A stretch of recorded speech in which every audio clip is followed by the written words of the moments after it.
Hey, JW here, and I want to show you an artifact that I got in my travels from a haunted castle in Ireland. It's right here in my hands. So at one point in my journeys to find the weird, the strange, the odd, I found myself at Ballygally Castle on the Antrim Coast in Ireland. So Ballygally Castle is 400 years old. It's a 17th century castle that was turned into a hotel sometime in the last century. I stayed there because I needed a place to stay for the night, but also because I had heard of their ghost room. Now, every hotel on the planet claims to be haunted, but very few have a dedicated ghost room.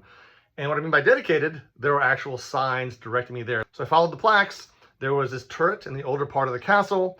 I went up a winding staircase to the top, and there was this round room dedicated to a woman named Isabella Shaw. Isabella Shaw was the wife of James Shaw. He was a Scotsman who built the Ballygally Castle. At some point in their story, at the end of hers, she's supposed to have either jumped, was thrown, or fell out of the window of that tower. And her ghost has haunted it ever since, especially when it became a hotel hundreds of years later. This room is completely furnished for her. There's a bed, dresser, lamp, that kind of stuff. There's a portrait of her on the wall, and they just have this dedicated space to a ghost, which I think is super cool. And I will stay at your hotel every single time if you have a room at the top of a 400-year-old castle dedicated to a ghost.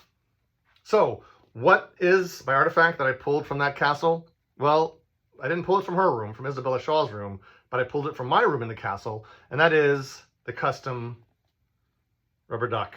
This says Hastings Hotels on it, which is the company that owns the Ballygally Castle Hotel. So I have a duck. It's cool. Maybe it's haunted, cursed. Maybe it's not. But it goes right there. Right there.